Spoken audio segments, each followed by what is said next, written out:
Welcome to the Embodiment podcast. This show is for you if you see the body as more than a brain taxi. It's for people interested in coming home to the body as a holistic aspect of who we are and how we live. Episodes contain practical tips, exercises you can take away, and interviews with specialists from around the world. I'm your host for today, Mark Walsh. Bit of a different one today. So on the show is my colleague Alexandra Vilvovskaya from Embodied Facilitator Course, Russia and the UK, who I've known for quite a few years. She brought tango to Russia. She's a qualified trauma therapist in Russia. She's doing talks there. Basically, when you say embodiment in Russia, Vilya is the person who comes up for most people. So Vilya, hello. Hello. And my intention today is this is sort of just come up. We were actually going to do another conversation, but with someone else, but they didn't turn up for whatever reason. So we're going to just do one, me and you. And I'm thinking to make this more of a conversation and less of an interview. We did an interview. I think it was interview 3 or 4 of the 200 podcasts. If people want to look at that interview, but more like a sort of colleague dialogue. How does that sound? Great.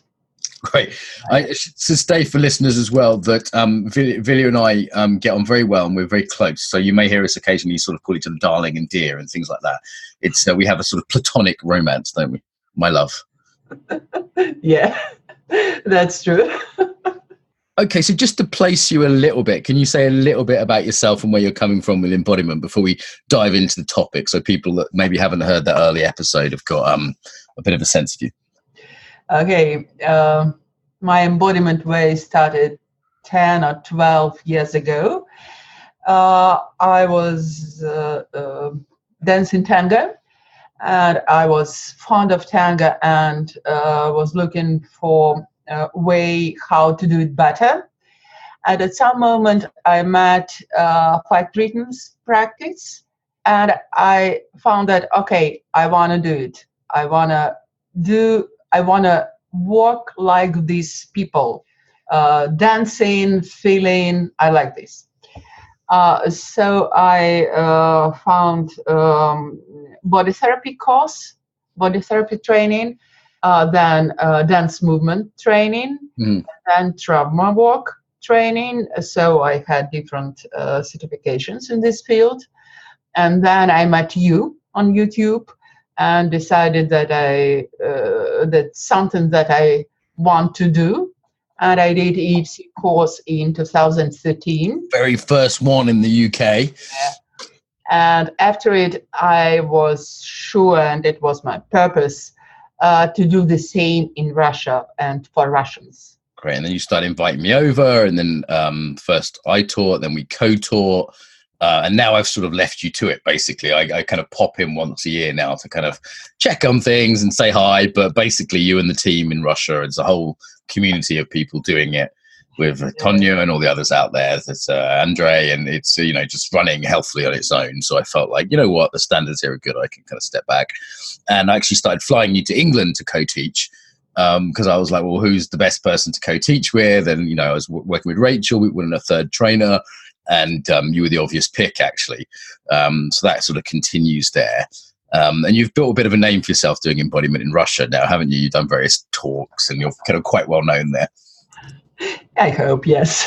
Me and you have done stuff at Moscow State University together and various other sort of big events, haven't we? Okay, so I think one of the things that EFC and we as a team are good at is the big picture of embodiment. Yep. So sometimes people will say to me, what makes you an expert in embodiment? I say, listen, I'm not the most deeply embodied person. I'm not the person who's gone deepest into any field, but I've gone deep in a couple and I've got the big picture of a lot.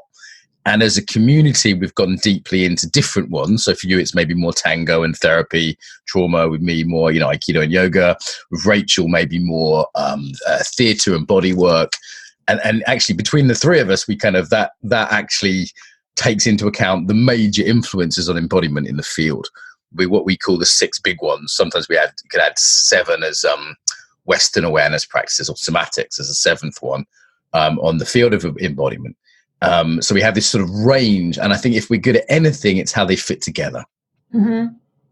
Yeah, we cover the main things, the main roots of embodiment, and that's very important for useful for us to have different experience and different practices, to have this taste, to understand how it works, but we're not specialists in this. And I think the other thing that's really going to be interesting for listeners is the process whereby we give people a practice every year. And we do that in different ways. In Russia and England, we've got slightly different tactics for it now, and how we establish a practice. So the way it works in the FC UK is people try 6 or 7 things from one of these each categories each, and then they pick one of them to do for a 6-month period, at least once a week. I think in Russia you're still using the other version we used to do, which equally valid, but that's the worst version where people try lots of sort of bit more random, and they pick something themselves just out of they basically get more choices, don't they?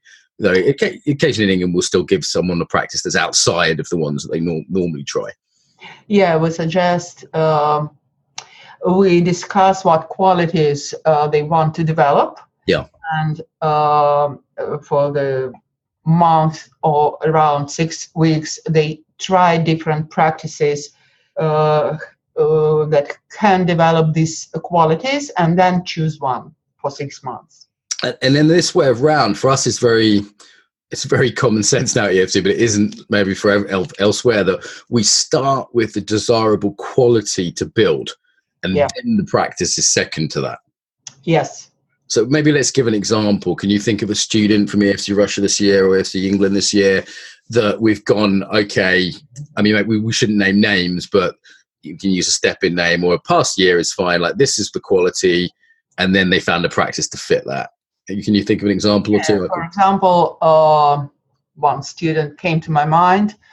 The quality she wants to develop is more expressive, something about expression, to be more visible, to be more direct, and she started to work with boxing.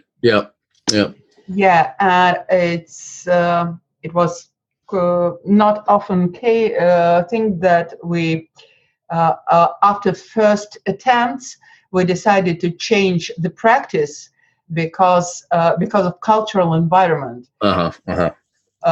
Woman came to boxing club, and it was like, what are you doing here? So we find another practice for her. Develop the same qualities.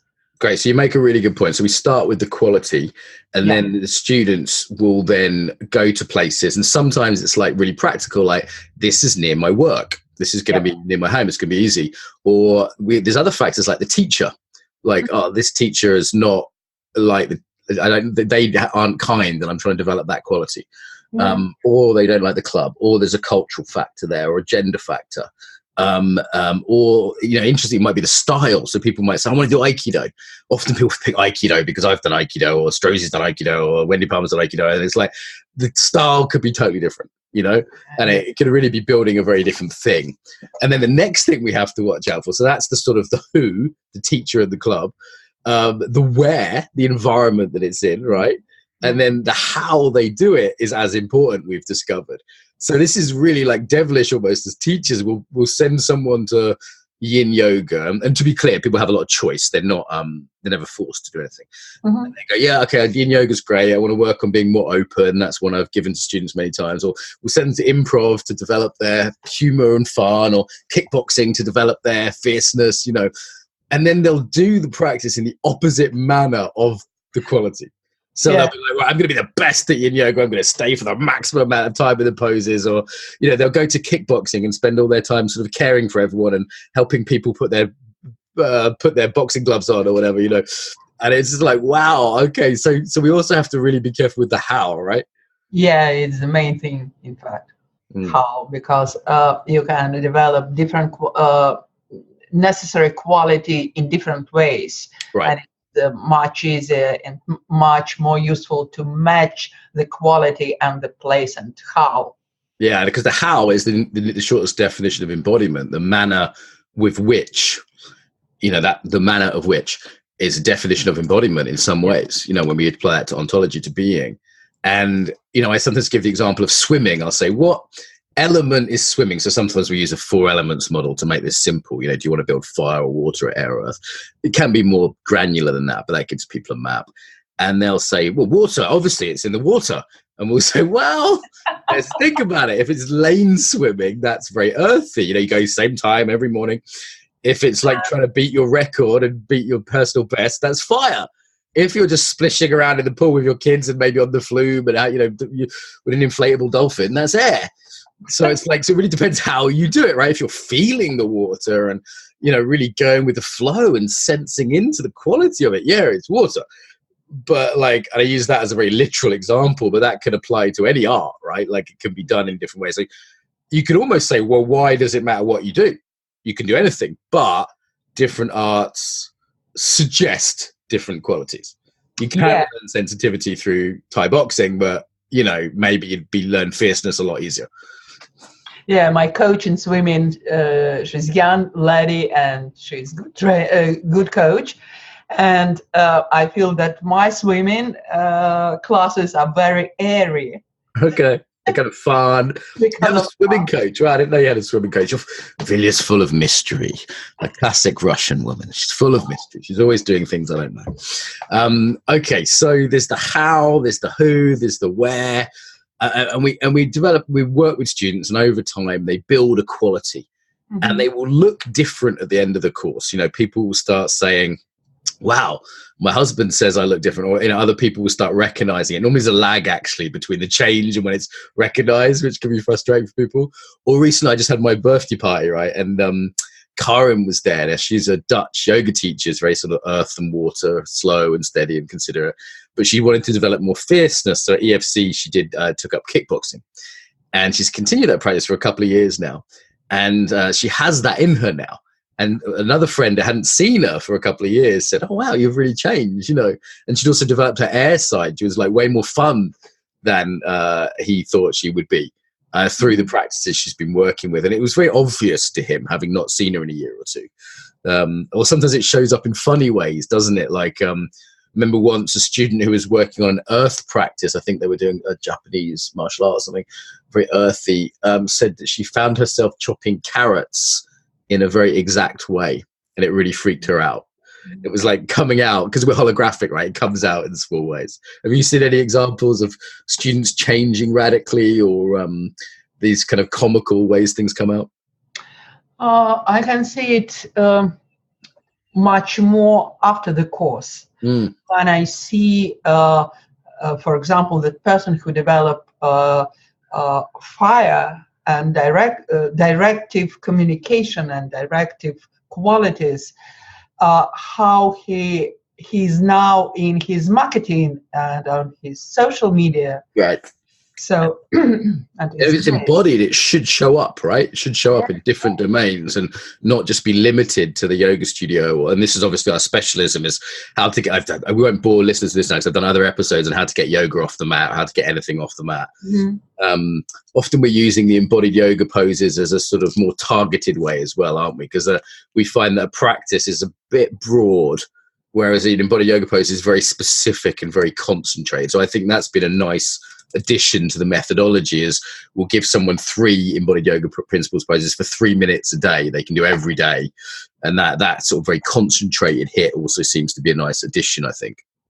Yeah, and it's sometimes it looks like magic when you meet person. And for example, some of my colleagues, I met them a couple months before, and it was like, wow.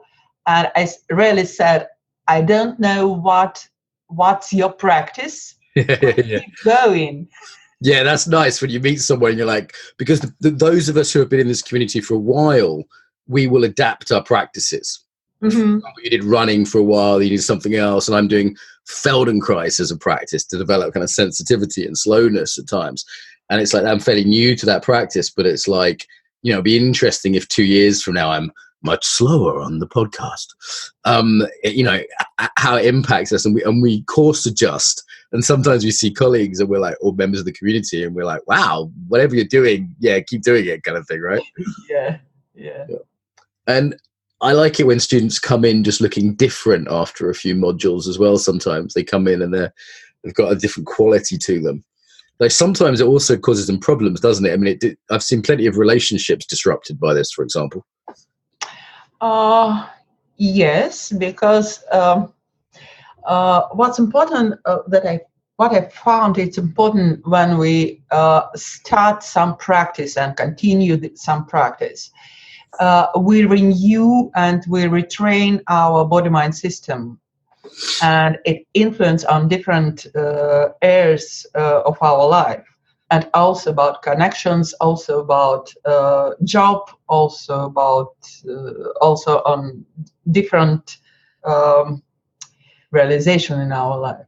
Yeah, the kind of homeostasis of our life is disrupted.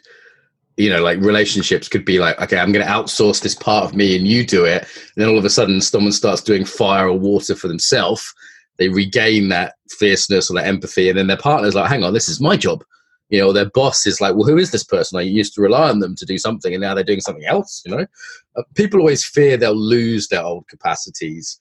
But the truth is, once they're like, this is my experience anyway, that people are they're well wired together in that way. And they generally add a capacity rather than lose an old one. Sometimes there's a bit of overshoot. Like I've seen particularly women go from being under boundary to a little over boundaried before they find a middle point. Do you know what I mean by that? Stuff like that. Yeah. Sure. Like, because they don't quite know let's say they're working on their boundaries, they're doing no pose and they're working on that earthy fire combo. And then they'll get stuck a bit like aggressive with me as a teacher, say, and I'll be like, oh, this is a good sign, you know. And it's just like, that's encouraging. They swore at me or something, you know. And it's quite nice when the students almost oversteps it, particularly when they're like practicing with safe people. You know what I mean by that? They're like overshoot. Yeah, and it's from my point of view, it's very healthy dynamic when we when we didn't do something and then we start to do something. We need the time. We need time, and we need some experiments, some practice in this, and to calibrate our force, how much we do this, how long we do this. For example, with fire, it's from my experience, when I started to use my fire several years ago, I became very quick and very direct, and all my team said like, wow. Easy, hang on, yeah. Especially because they're not used to it from you. And I think that's a dangerous stage, because we have this sort of the little baby of this quality, and we start to let it out, and other people can squash it quite quickly at that point. Especially because, like, and let's say I've got a mentee I'm working with who's an EFC graduate from last year, and she's scared of getting her boundaries out and being a bit fiery or being more assertive, because she really wants everyone to like her. That's like one of her core things is, please love me, I'm a good girl. And if she gets any hint that she might be a bad girl or might not be loved, it's really easy at that point to shrink and go back to that. It's almost like the old part of you says, I told you so, I keep you safe, I get everyone to love you, how dare you try this new thing, you know? So that is quite a delicate time. And I think that's where it's important to have, you know, nurturing places like courses or coaching and peer groups where people can practice those things without that being swatted, you know? Yeah. I talked with one guy, he also worked on his fiery qualities. And at some moment he stopped, and I asked why. And he said very interesting thing. He said, I noticed that I'm too dangerous in my driving. Okay. I became too quick and too like, wow, I want to do this. And it's not safety enough. So he said that. Yeah. Well, maybe wise to pull back. And interestingly, a friend of mine had to do one of those safe driving courses. So you might not know about this actually. In England, if you get points on your license, they call it. So you get a certain number of points, your license gets taken away. But you get a choice. You can either have points or you can go on this course. It's like a 1 or 2 day course. And you go on the course, and some of it's like they show you, you know, videos of horrific crashes and, you know, shocks you, but they educate you as well. And one of the things they educate you on is be careful of the music you listen to while driving. because it shifts your mood so heavily, your embodiment, i.e., right, in this temporary, in the short term, that it really makes people drive. One of the major factors in driving deaths is what music they listen to. Like, it's like kind of crazy, huh? But it's like, makes sense. Yeah, it's great observation, in fact. Yeah, they did some study on it. They took the CDs out of the cars, of all the cars that were crashed, and they found there were certain types of music like metal and hip hop and dance music that were overrepresented in the crash victims. So yeah, kind of interesting study. Okay, so we're helping people. They get the practice, they do the practice, and of course they go through this whole process of resistance and or sometimes obsession with it. And like what do you see in that process? Because it's not a linear. It's not like you just like a medicine that you take the drug every day and then 6 months later, it's not like that, is it? There's a whole journey that people go through. Well, it's not funny, in fact. It's hard work, a lot of emotions around it. Yes. And one part of these emotions is about discipline. You should do it, or it's nice if you will do it every day or with some on some regular base. And the other thing that okay, if you could do it, you don't need the practice. So if you already have some qualities and have no resistance to this quality, right, you will just do it. But when you start to do something new and something maybe unpleasant, yes, something against your beliefs, or something like that. The that. Beliefs go with the embodiment, right? Like, it's mean to hit people, so I can't do kickboxing, even if it's completely consensual and no one's getting damaged. Yeah, I never say no for. Yeah, so that's an identity belief. That's even more core, right? I'm not the kind of person who dances. Yeah, and it's a big challenge. And it's very interesting how to organize this continuous practice with some care, acceptance, and to know in advance what I will need as I start to practice something. It helps to warm people, doesn't it? Like, I did a post on this recently on Facebook, and the same stuff applies to like going to the gym. There's a sort of a dating period where you're like trying different things.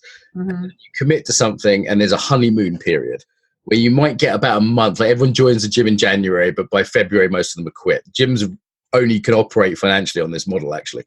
They wouldn't work otherwise. And so I've been going to the gym for about a month now, and I've booked a personal trainer this week because I need a little lift, because I know that I'm getting into what I call the dip. I think Seth Godin, I got this term from, because I know that in the second month there's a dip. And the interesting thing is the data shows if you make it to March at the gym, you'll probably be there in December. So 90% of people who start in January quit in February, but 90% of people who haven't quit in February, are there in March, are there in December. So it's like, there's real stats on this for gyms. And there's certain stages, aren't there? You can go through like plateaus and obsessions. And I'd point listeners to my, I did a podcast on practice on my own. And George Leonard's very good on this, isn't he? Ginny Whitelaw's very good on this. But there's definite sort of stages that we warn people about, and we structure our courses so that there's input at certain points, And also we track things, right? We say we have a Catherine, or who's tracking things in Russia? Catherine. No. Yeah. We have Catherine and Kate. So they're tracking everything so that people are actually accountable, which can really help. And then the peer groups to keep people accountable as well. Yeah. So it's not just like mum or dad authority figure, because some people really kick back against that. We get it all, don't we? The mum, dad stuff, the kickbacks. It's actually an incredible art form just to support people to develop any practice. I kind of think, God, people that do this on their own are really miracle workers. Without all of these structures and social support and accountability, and you get thrown off the course and waste thousands of pounds on EFC if you don't do your practice.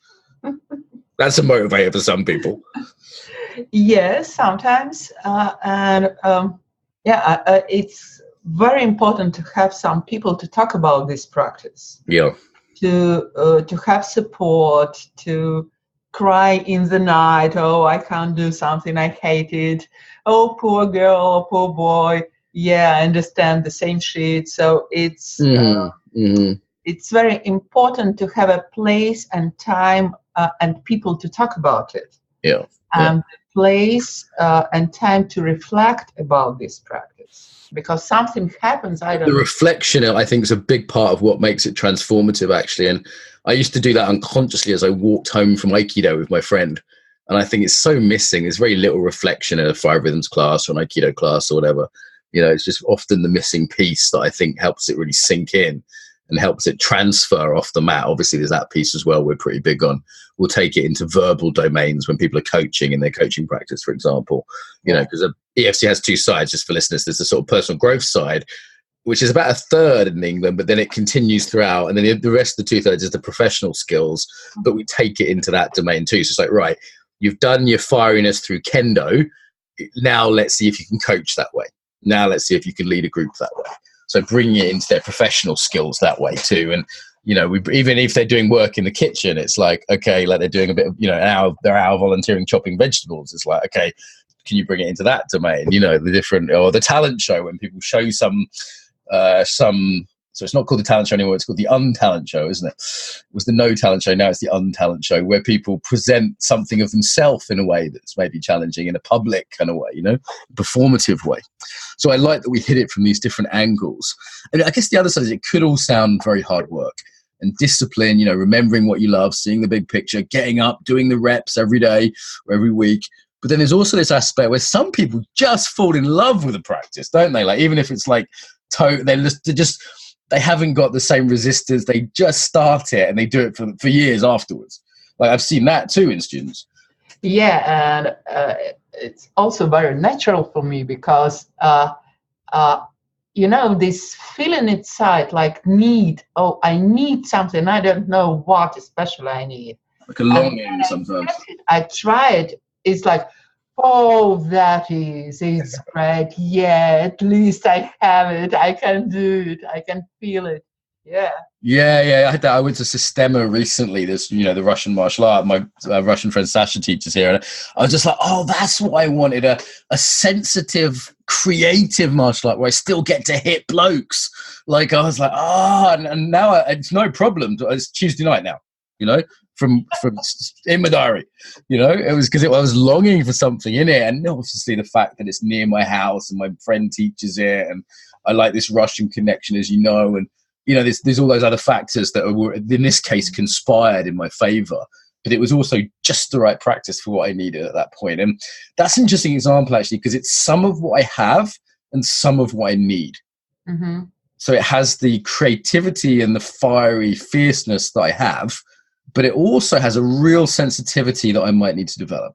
Mm-hmm. And so for me, sometimes a good practice has a little bit of sugar to help the medicine go down, you know. Okay, so that's kind of like practice and how we help people with that. I mean, do you have any other aspects that are constantly coming up for you? That I find that over the years, I find myself having the same conversation with students again and again, you know. Yeah. What do you want to build? Okay, what's convenient? What are you drawn to intuitively? Okay, right, so a good fit might be. And something not too unimaginable, like the really stiff accountant guy is probably not going to do comedy improv. They're just not going to do it. It's too big a leap, you know. Yeah. But they might do something a bit creative and sportsy, you know. Mm-hmm. Any more thoughts on that before we go to integration? I think you mentioned quite important detail that about calibration of practice. About if I don't have some quality, maybe I have a very serious reason for this. Yes. I just resist. It's something new or unpleasant. I really can't do it. I go to stress response when I do it, even if I thought about it. We talked about the core identity stuff, didn't we? But sometimes it's more than that. It's like a key safety strategy. And for that person, it's actually existentially threatening. You know, I mentioned my mentee, which she's almost in that category, but she's had enough good experiences now. She realizes there's something else possible. And then, of course, trauma, right? Like, you know, levels of domestic violence, say in Russia, are so sky high that I wouldn't send any Russian woman to boxing with a bunch of blokes without having talked to her first to see if she had some trauma history or whatever. Yeah. And then the shadow, because there's two kinds of things that are underdeveloped. There's that which is just underdeveloped. Well, actually three. That which is systemically underdeveloped because it's outsourced to a husband or friend or partner or whatever. And there's that which is actively repressed and denied. And that is a different level, isn't it? Because then it's almost like therapeutic work is needed to do that thing. It's not just like if I look at, say, earth and water, which are my two sort of weaker sides, I don't have a problem with earth. I'm just not great at it. You know, characterologically, or, you know, I can do it, but, you know, maybe I need to do a bit more of it. I just don't like it. Yeah, fine, you know, not my preference. But water, I have stuff around. You know, I fall in love with watery people. I get annoyed by watery people. I've got a whole hippie unicorn dolphin thing going on. You know, it's like there's something in that for me that has a bit more charge that isn't just simply a matter of, oh, that's not my preference, you know? Yeah. Anything on the trauma front, as that's your specialism? I've been delving deeply into that myself lately, but you're the experienced one here on that. Then, yes, sometimes different issues and difficulties with practices linked to trauma response, and we can find two options here. One option, high trauma response, when I even think about it. So no, and this very clear no. Yeah, massive hyperarousal even at the thought of it. Yeah, and the other thing, okay, I don't have it, so I have to do it. Like repetition compulsion, right? Like being drawn in an uncalibrated, unhealthy way to the thing. Yeah, I've seen that too. I've definitely seen that. People do just almost like drawn to tantra after sexual abuse, or being drawn to martial arts after physical abuse in a way which is just the quality of it. There's this urge to heal that's very noble, but the way they do it is often unwise. Yeah, and very often it doesn't work. No. As my therapist said to me recently, he said, don't replicate. How did he say it? It was really good. He said, don't replicate in the manner of your healing the nature of your trauma, or the attempted manner of your healing. So people often try and heal in the way they were hurt, and that doesn't normally work. Cool. Okay, so the practice, the heart of embodiment. Lots of other people talk about this. Strozzi, Ginny Whitelaw. I think those two are two very good on this. George Leonard. And then we also have the next, maybe the second half of this chat. How does it all fucking fit together? Because what we've got in this postmodern world now is so much availability. Like in Russia, originally there was a lot less, but now I see more and more there, as you know, come and go, or, you know, Thailand, but more and more, and then definitely in places like Berlin, California, where, you know, Byron Bay, a lot of where our listeners are, different parts of Canada, BC. There's just so much. And the question doesn't become availability. The question becomes, what the hell do I do on a Tuesday night? Now, one answer is what we just discussed, like, what do you need, right? As opposed to what's your habit or what, you know, happens to be nearby. It's a pretty good answer. And another answer is, okay, we need to look at how this fits together. So there's 200 episodes around about now on this podcast, and the conference had 140 teachers. There'll be 1,000 next year at the conference. So the question for me is, I'm a sort of curator of embodiment as much as anything now, right? But I'm also an integrator for myself and for others. Yeah, it's very interesting. There's this new job almost that's developed. Someone came to me and said, what kind of trauma healing should I do? And I said, we need to talk for an hour. You know, I need to sit you down and look at what you do and what your preferences are and where the trauma came from. And then I could give you a whole, like, prescription, inverted commas, for 5 different things that would probably be useful. Or if someone says, what martial arts should I do? I'm like, well, for what? And, you know, there's so many variables there, right? So there's almost like, there's a new job of people like us who have range and are able to speak to different students, have students who are, you know, yesterday we were just looking at these little videos that the EFC students have put up. And there's a yoga teacher, and there's a life coach, and there's an Aikido teacher. So we also have to work with the diversity of people. And to do that, we have to have some map of how it all fits together. First thoughts on that? For me, there are 2 main options, ways. First one is what I really like. Mm. Where is my joyful? Where is my fun? Mm. What gives me some resources to live? Yeah. So what makes me alive? And I would say for someone that's new to embodiment, that's the best place to start. Yeah. Just do something. For me, it was Aikido. Just do something.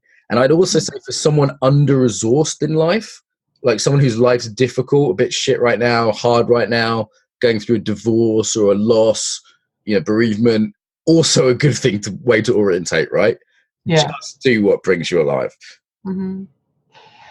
And the other option is to notice or to ask you, for example, what is my need, what I'd like to develop, what I'd like to build. And for example, in EFC, we use this model of embodied intelligence. Yeah. So maybe I need more awareness for myself, and maybe I need more tools to manage my state. Yes. So this is, I think, profoundly useful to have a model, any model. There's, I think I did a podcast on embodied intelligence. If people listen to it, they definitely a YouTube video where you can look at graphics and things for this, tables we show people. But some model of embodied intelligence where you can say what specific skills are being built. So we talked about qualities before, but I think skills is another compatible and both useful way, complementary way. So it's like, okay, empathy, sensitivity, or leadership, or self-regulation, self-awareness. I've gone through the 4 basic skills we work with. And then people can go, okay, I'm not going to learn self-regulation from that. I'm going to learn self-expressiveness. If you want to be more expressive, then doing a Japanese martial art probably isn't the best idea, because you're not allowed to be expressive till you're an 8th degree black belt. It's like, I'm exaggerating a bit, but it's like, equally, if you're doing solitary meditation, you're not going to learn the social side of things so well. Now, some of it will transfer across, but we found that we have to teach people social meditation as well as solitary meditation, like interpersonal, we call it the coffee shop meditation, and the more like circling type stuff. So I think looking at skill sets you want to build is business likes that as well. It's very practical. It's like, this is the skill that's missing. This is the skill I want to build. And getting people to map their current practices on skill sets is also interesting, right? Yeah, and it's a good question. What do you want to change in your life? Why you need this practice? For example, maybe I want to have more close relations with my partner or parents or children. What the skills do you need? Yeah. Or maybe I want to be in more stable emotional state. Right, great. So does your practice currently build that? Tango, probably not. Martial arts, maybe. Right? Like, I used to come out of tango feeling like I'd been like churned up and feeling like I'd had like 10 love affairs in that night and lost all my loves, and that duende, that kind of longing of the music. I'd be like, fuck, this is emotionally destabilizing, but great for feeling if you want to just get in touch with your emotions, Yeah, and great to connect with other person in these emotions. Right. Yeah. How is it to be in relational, emotive relations? Yeah. Certain emotions, particularly, I found. People can even if we take any skill set, you can make it more granular, can't you? Like, can you self-regulate with breath, posture, and movement, or just one? Or are you aware of certain emotions but not others? I've been working with being more aware of fear. It's very interesting. I realized yesterday I was slightly scared when I'm in a car, but it's at such a low level I just sort of not noticed it before. Because this is actually a completely ridiculous proposition, flying around in a car on a motorway. It's like, I could die here. It's a box of glass and metal, But don't worry, in Moscow, the cars never go fast enough to crash because of the traffic. You're fine. So, all right. So another one I've been working with lately was 2. We could look at historical, or like the roots of the embodiment. Could open that up a bit more, because people coming from an Oriental embodiment background might be differently orientated from, say, a Western somatics background. Or like your dance, we clashed a little bit at first, didn't we? Because I have this martial arts ethic. Yeah. I expect robustness. A therapist expects the opposite of robustness, right? If you walk into a dojo, you better be robust. If you walk into a therapist's office, well, The point is that you're not well, right? Yeah. Or dance, people come from dance backgrounds and they're very creative and expressive. They come from yoga backgrounds and they're much more rigid normally. They're much more controlled. Mm-hmm. It's just quite an interesting one, isn't it, as well? It's like, what's the root of what you're doing? Yeah, and it's also about what do you feel or what do you think right? Yes, because people would tell us on EFC, won't they? They'll say, you're not discussing everything for a long time. And we'll say, that's because it's not a fucking therapy course. Or they'll say, you're not giving me any chance to express myself, or whatever. The thing that they have decided is the right thing. Mm-hmm. Right? The martial artists want it to be tougher and let's get up at 5 a.m. instead of 7 a.m. And it's like they've been enculturated from their martial art, and their practice, and that becomes invisible. That enculturation, I think it's quite dangerous. Like there's there's one embodiment teacher I had some conflicts with because they had this martial arts ethos of like respect, but they were mixing it with their business ethos in a way that was quite unhealthy, I used to think. And I went, I don't think they realized, but it looks to me that's what's happened. They mixed a sort of North American business ethos with an Eastern respect and lineage culture. And I thought, I don't think that's a good cocktail. You know what I mean? Like people are coming from there, or tango people who are very dramatic and they're just bringing that into whatever they do. And it's not necessarily very healthy in every context. Well, not too dramatic. Shut up! You don't think so? Who's the most dramatic? Who have we seen over the years? Because we see patterns, don't we? We see patterns amongst embodiment students after a few hundred EFC students. Like the 5 rhythms people are nearly some of the most chaotic in my experience. The ones that forget to do the homework and turn up on the wrong day for modules and things like that. And the yoga students sometimes can be the most resistant, the most rigid. Mm-hmm. And the martial artists tend to have a great work ethic, but the Aikido can be a bit arrogant, I've seen. Yeah. You see any other patterns with students from different? For example, some people with performance experience, some actors or people who do performance on the stage, maybe they are the most dramatic ones. I think some of the harder people to teach embodiment to are performers, because they can look the part. Actors, performers, and salespeople, they can look the part without really embodying it. So some of them can be a bit tricky. Can be a bit tricky to get to that authentic. Yeah. And then obviously there's the cultural stuff. In our last podcast you did over a year ago, we talked about cultural, Russia and cultural stuff quite a lot. And you get to see what's the main differences you see between EFC Russia and EFC England in terms of how people's culture impacts how they approach practice? One thing that is important is clarity of what we say, what we suggest, what they should do, scheduler, instruction. The Russians like it clearer, don't they? And also what we say has more weight in Russia, I find. Mm-hmm. Yeah. There's that authority kind of thing where people kind of listen more. It's interesting though, because in Russia I feel like what I say has more weight, but people are more likely to cheat the system. That old communist thing of there was like everyone had a side game. You know what I mean? It's like, particularly with the older generation though, I kind of worry, is it really happening? You know what I mean? Like because people, it's that culture of, and you and the staff are great at stopping this, but do you remember the first year in Russia?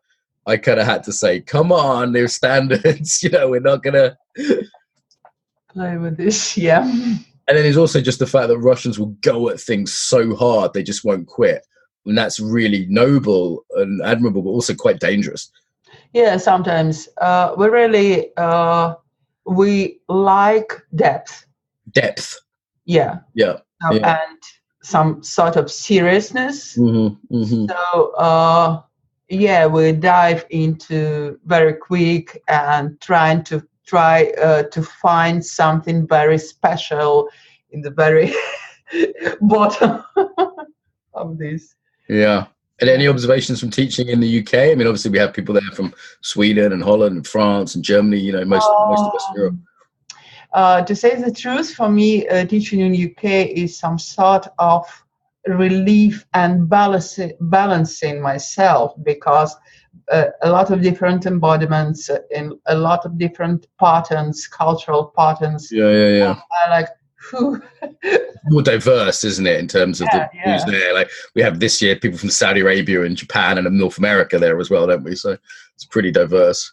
Yeah, and it's very beautiful to see how they interact and how they make adaptation of all this embodiment content to the cultural and personal embodiment. Yeah.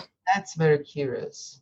Yeah, it's interesting to see which cultures adapt least well, because EFC is going on, and it won't be. I can't talk about this year, but there's definitely cultures I see adapt well.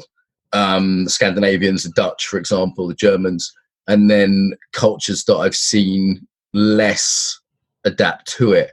Maybe some of that's the clash with the martial arts culture. I'm not mentioning any names or any nationalities. Not today. It's too live. We're going to release this soon. It's not fair on the students. But yeah, there's definitely some I see that struggle with some of the adaptation. No matter how kind of international we try and be, and how, the staff's pretty international, right? We've got English, Australian, and Russian as the three trainers. It's pretty. It's funny, people talk about diversity, but I love it when we get Americans talking about diversity, and what they mean is skin color, and we have people from other continents with radically different ways of thinking. But okay, and here's another one I've been playing with lately, is how granular. I just made an image of this. Well, to be fair, Matt made an image of this for the book that we've got coming out. Quick plug for the book coming out in November. The granularity. So there's if we look at meditation at one end and something like tantra or improv at the other. So what's included within the scope of practice? So if in meditation, it's still solo. Let's talk about normal meditation. And then we could go up to yoga, which is moving, but maybe solo, but it's still non-verbal. And then we could go up to something like Aikido, martial arts, which is combative, but non-verbal. So it's challenging, but non-verbal, and silent still. And then we've got like tantra, which includes sexuality, or improv that includes words. So we've got, and there's other things I could put in that scale, like partner dance before martial arts, whatever. So now body work before partner dance. So we've got kind of a scale of how much intensity and complexity, it's the key thing, is included in that practice. So when there's minimal complexity, like in meditation or yoga, it's the most different from life. But because of that, you can really study some things under a microscope. Yeah, I don't notice my thinking in the dojo nearly as much as I do on the cushion. Just less. There's too much going on in the dojo. I'm being hit. I'm not going, oh, that's interesting how thoughts has arose in my mind. And then at the other end, we've got things that are more like real life, like improv, lots of interaction, potential for shame and embarrassment, all these sort of things. But because of that, we might miss some detail. Yeah. And I think it's nice to have practices, maybe not at the same time. This is what John Vervaeke calls an ecology of practice we had on the show.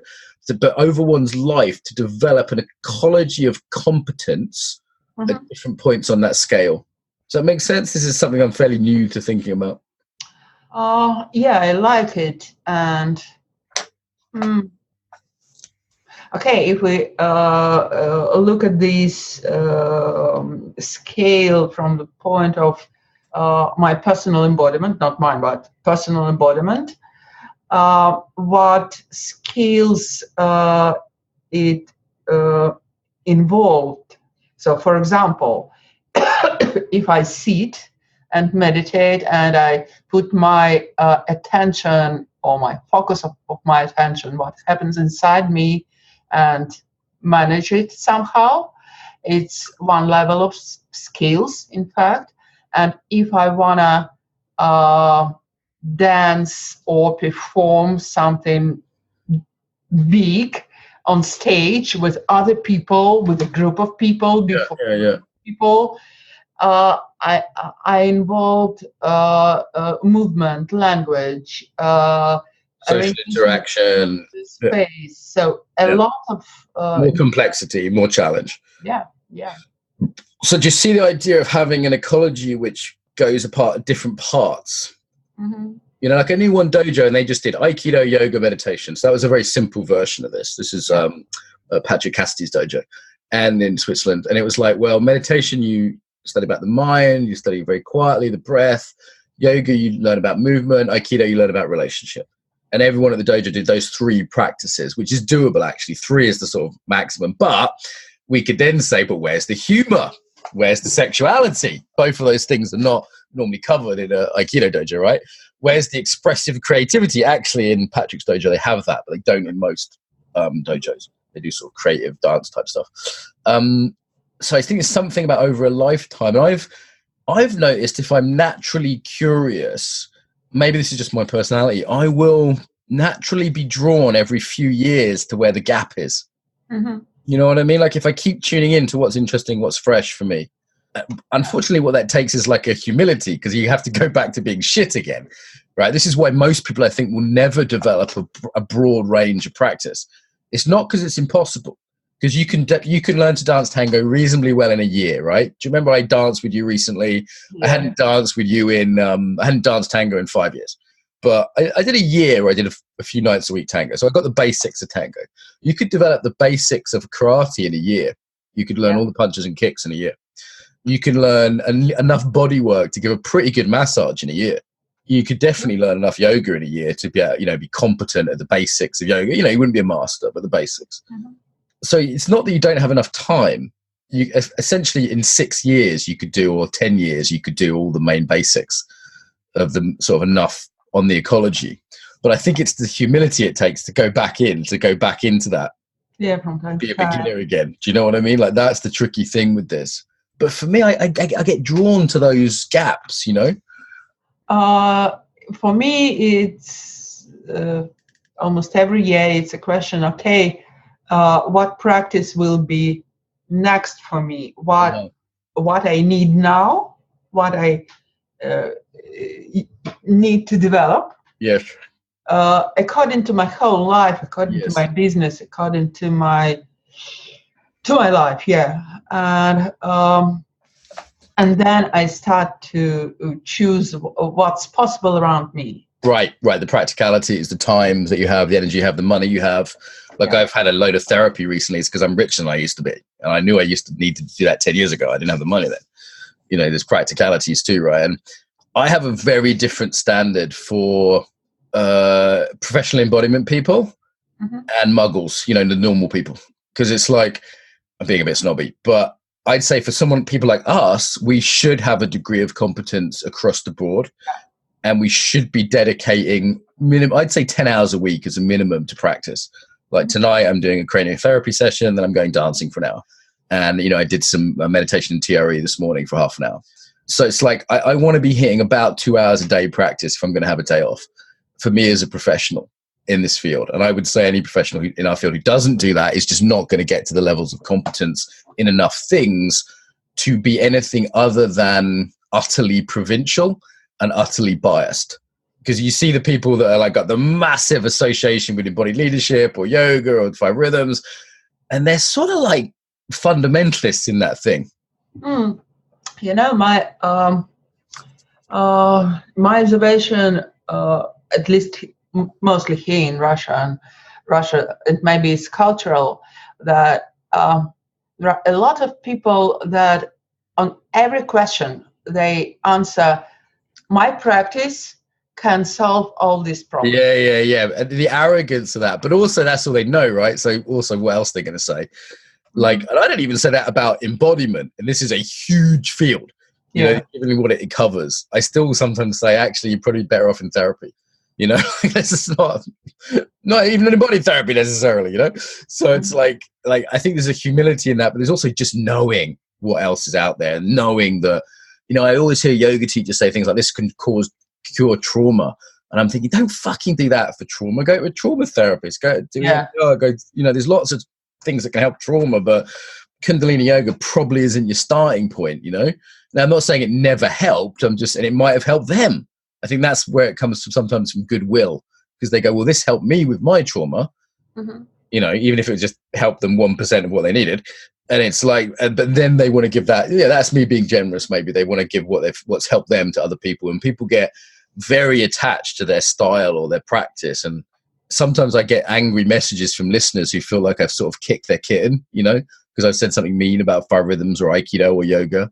You know, I'm an equal opportunities offender. People need to understand. So I will, you know, give a hard time to every practice, but equally I see the beauty in every practice, you know? And if someone's a sort of just new to embodiment and they're not a professional and they can get to tango once a week or Aikido once a week, great. You know what I mean? Like I also really want to credit the single mother who has to get babysitting to do contact dance. And this is a friend of mine, once a month if she's lucky. You know, I want to give credit to people like that whose life situation just is what it is. And she has to cut a deal to do cleaning to make the, you know, to get into the place to do it because she can't afford it. You know, I want to cut people like that slack, you know, and making embodiment available online for free is a big part of my life's work. You know, so I don't want everyone to think they have to be doing what we do as professionals. Yeah, for me, this situation when I have my stuff, I have my practice, and I'm professional in this, I'm an expert, I'm very deep in this, and it's great. It's really cool to sometimes it's not easy to find really deep professional in some practice. And if you are this person, it's great, it's very valuable. But in some sense, it's like I have a hammer. Everything's a nail. And I can, and in fact, I can do with this hammer almost everything around. Uh-huh. But it's not because hammer is a magic stuff. Right. Yeah. But just because I never tried something else or never seen something else. I mean, you can eat your dinner with a hammer, but it's not as good as a fork. Yeah. I ate my dinner with a pen once when I didn't have a fork. I was on the train and I had a thing of noodles. I had to use a pen to eat the noodles. And it sort of worked. It was better than nothing, but you wouldn't want to do it again. Yeah. There we go. The legend of the pen and the hammer. So, okay. So how do we help people with this then? So it's like we map it. We look at the skill sets, we look at the granularity, we look at we map things. Another graphic I'm having made is for the book is different practices for different elements. You know, we normally do that on EFC, we do that in the room where people stand in different places and stuff, or we have the card game we use sometimes. So there's mapping it.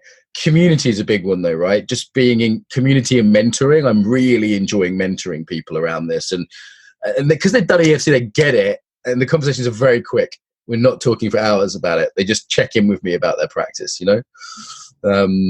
I think the community of encouragement and inspiration is a big one, though, isn't it? That it's not hard for me to re-engage with my practice after an EFC module, even though no one's keeping track of me or, you know, I just want to, you know? Yeah. It's like good habit. Yeah, get into that virtuous circle. Part of life. Difficult to imagine. For me now, it's difficult to imagine my life without meditation, without some practice, without. Okay, so I want to hear, before we press record, you said you recently run away from a meditation retreat. And I've walked out on a couple. I've definitely walked out on yoga classes. What's that about? Is it the standards were just too poor? What was it? When I was really into this event, and I planned and I waited. So I really want to come to community, to some place with good teacher, and to meditate.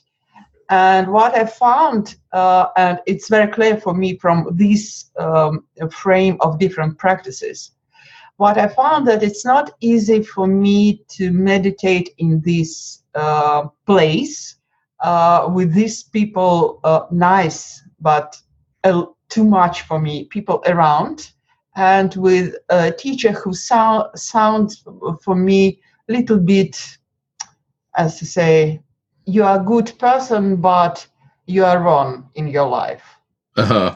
So all these things are not the aim. This is the problem. Once you do several things, you start EFC students and stuff orientate. Sorry to keep mentioning EFC. It is a bit of a course, but it's also how me and Vilya orientate. This is our life together. We orientate around aim very clearly.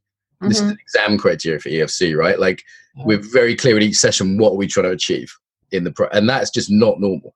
And once you do that, things can seem a real waste of time. Actually, there's a risk in that, I'd say. And another one is we get very good standards of teaching because we spend a lot of time looking at like operational language or, I was recently on a bodywork course and the teacher just kept touching me and I had to take them aside and say, what are you doing? This is my body. Can we have a conversation about this?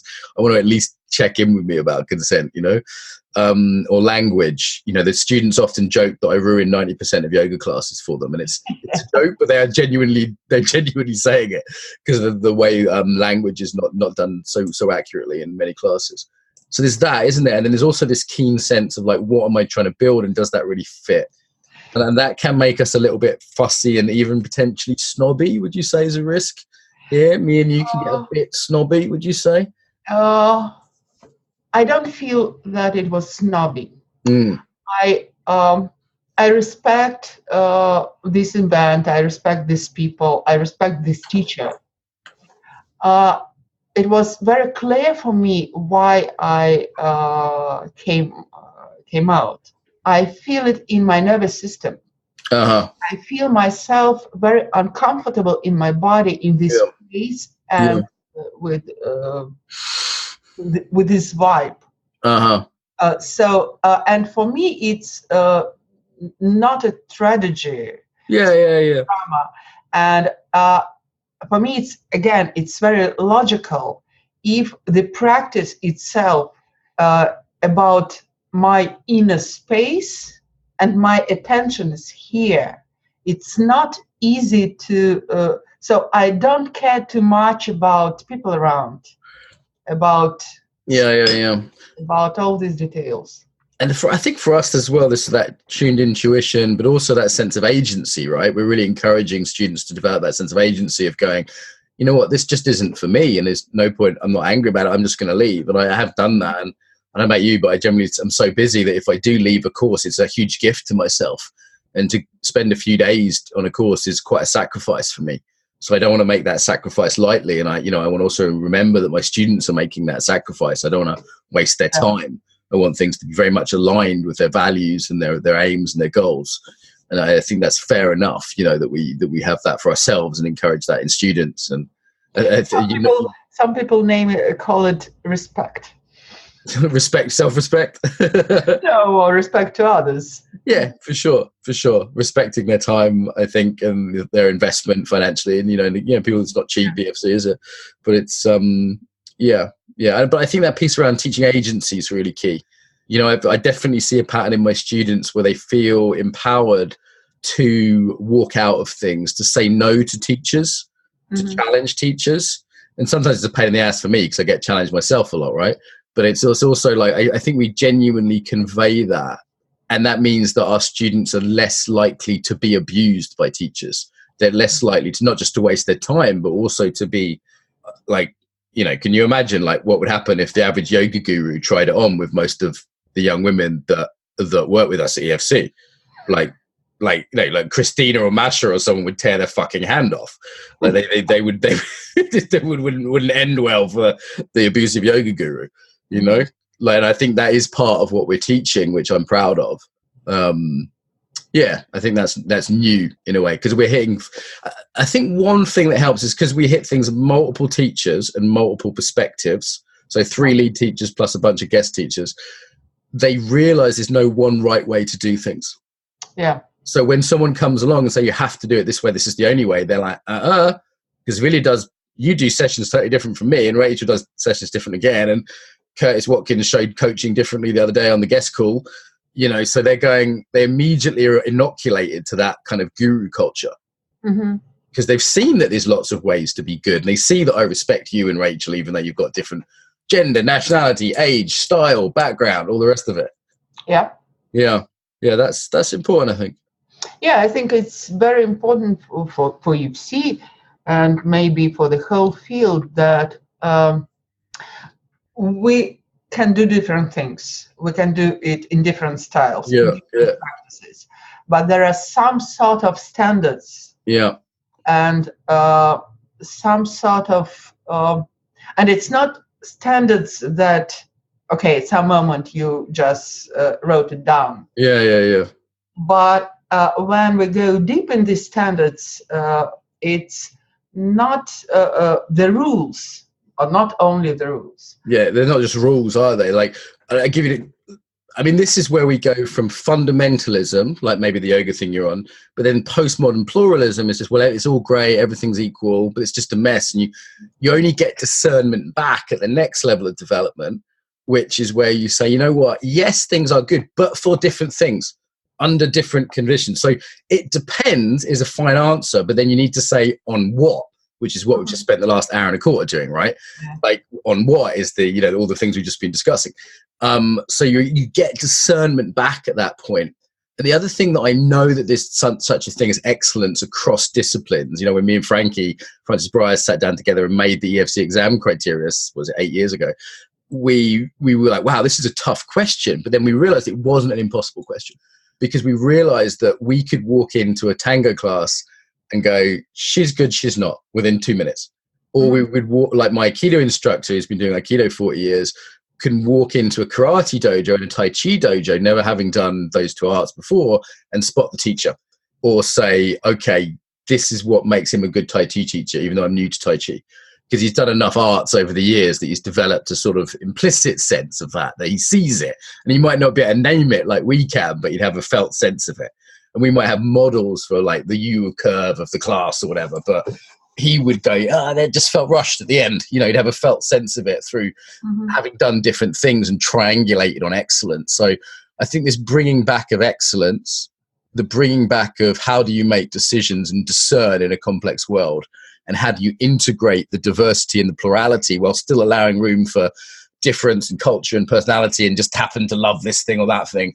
That's really the challenge of embodiments in the modern world. So it looks like what I'm doing with the podcast and the conference is just putting a mess out there, but that's not what I'm really doing. What I'm doing, the reason I'm interviewing so many people and I'm seeing so many teachers is so I can look for the red thread that goes through all that. That's my life's work. You know what I mean? Like, that's why I'm going to interviewing so many people and going to so many classes, is so I can go, what's core, what's fundamental, what's underneath all this. You need to wrap up soon, right? Yeah. But what also, what I found the most important about these standards and about these qualities, that the base of these rules, we can find it in deep embodiment. In our own deep embodiment. Our own and feeling and understanding and knowing. You don't have to be clever and cognitive in many ways, right? Yeah. And this is where, like, in a way, at the highest levels, all the models fall apart. Like when you hear the interview with Shinzen Young and Paul Linden, so it's one of the most popular interviews. They have utterly different practices. One's done meditation, one's done Aikido. Now, they may have cross-referenced a little bit, but really they've done different things. But they're both at the highest levels of those practices. And they're able to have a conversation like that, you know, because they're able to see that at the deepest levels, the emergent principles, there's actually only one set of emergent principles. You know, one of them could be a chef and he'd probably still be able to talk about the same emergent principles. Yeah. Whew. Covered a lot. As normal, I've talked more than you, but you've said wiser things. That's how we do it. Anything you want to say out to our Russian listeners? I know we have a good few thousand Russian listeners, so you want to hit them up with some Russian, or? Дорогие русскоязычные слушатели Embodiment подкаста, продолжайте слушать Embodiment подкаст, потому что это на сегодняшний день наибольшее собрание лучших учителей. И если вам интересна эта тема, то по большому счету больше вот в одном месте взять это просто негде. So continue to listen Embodiment podcast. I understood about half of what you said. Okay, so this is good. Obviously, this is a bit of a plug for EFC, though genuinely it was also just like a rich and juicy conversation. We always geek out on this stuff, don't we? It's where we work together. And always a pleasure, my darling, as well. So listeners, feel free to go to embodiedfacilitator.com. I think we'll be releasing this around about the time we release the early bird rate, the super early bird rate actually on EFC this year. I know we've already had applications in the pipeline from various countries again. But so will no doubt fill up before Christmas like it did last year, but that will be out. EFC Russia's already out, right? Yeah. Go for EFC Russia. Anyone Russian speaking, by the way, can come to that. So we usually have people from Latvia or Kazakhstan and a few other places. Yeah, sure. Yeah. Where do they go for that? What's the URL? Say it again, please. What's the website? Body 4 number biz.ru/EFC Russia. But they can probably just Google EFC Russia and it will come up. Yeah. Or Google. Much easier. So EFC also stands for Everton Football Club in the UK. So you do need to specify Embodied Facilitator Course. Okay. Anything you want to say to finish, dear?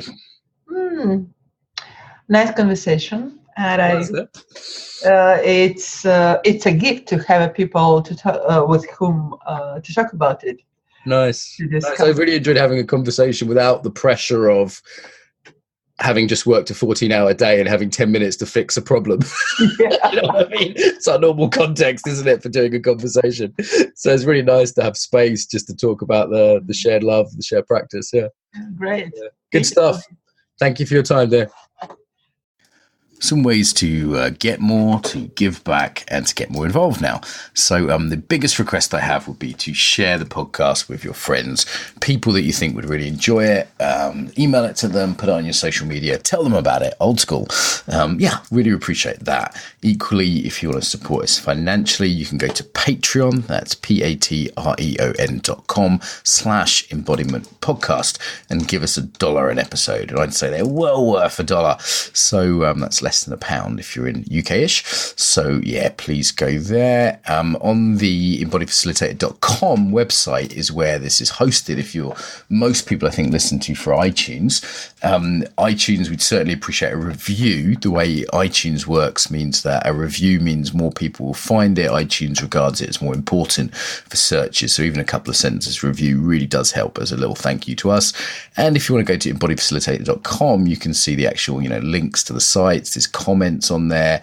The Facebook group tends to be where people discuss things. So if you go to put in the Embodiment podcast into Facebook, there's a page which is relatively quiet and a group which does have some discussion on. So I will reply to things personally there. So also on embodiedfacilitator.com website, there's all sorts of freebies there. There's videos, there's free ebooks, there's ebooks you can buy.